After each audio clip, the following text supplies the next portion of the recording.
Hi everybody, Marshall Salem here with Home Options Made Easy of Texas. So we have covered what an owner finance transaction is, where a buyer can purchase a house without qualifying with the bank because the seller is acting as the bank. We've talked about the funds that are needed to make the transaction happen, between 6 to 10% as a down payment, as well as the closing costs, which can range between $1,500 and $2,500 depending on the title company. Now, when you're getting ready to put a contract in on the property, you need to have an idea of what funds you need to have at contract. So I'm going to walk you through this. Okay, so when you're writing up an offer on a property, you need to enter in what's called earnest money.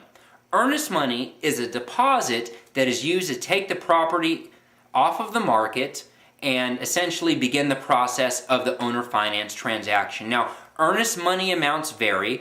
Typically 1% is what we look at as an earnest money deposit. So, as an example, if we're looking to purchase a $150,000 house, the earnest money deposit is $1,500. And this is held by the title company and is credited back to you at closing. So just to give you an idea, so you know, when you're entering into purchase an owner finance property, you need to be prepared to have the earnest money available, because when your contract is accepted and executed, these funds, the deposit, the earnest money deposit, will be collected and held by the title company until you're ready to close, and it is credited to your closing.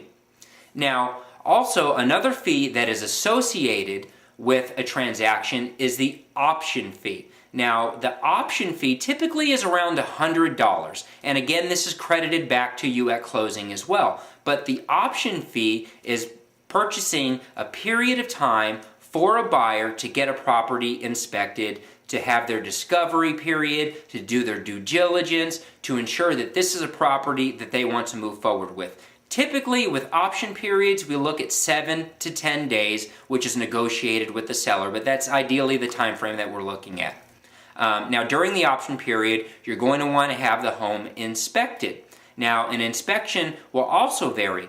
Depends on the inspector you wish to use. There are inspectors that range from $175 all the way up to $400, so it really depends on the inspector you wish to use and the detail of the inspection that you wish to have performed. Now, as a realtor, it is important to get a home inspected so you know what you're walking into. The last thing we want to find is that the home has a leaky roof, that the plumbing isn't working, that the appliances aren't working. So during this time frame, we find out if there are any issues with the property, and we can then negotiate with the seller to have those issues corrected. So that is what the option fee is and what an option period is. Now, during that time frame, the 7 to 10 days, you have the unrestricted right to back out of the contract.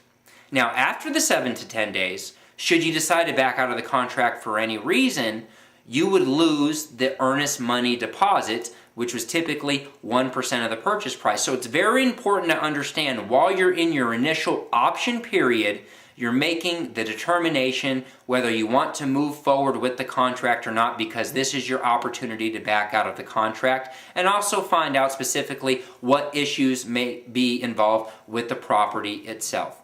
Again, this is Marshall Salem with Home Options Made Easy of Texas. We'll talk with you soon.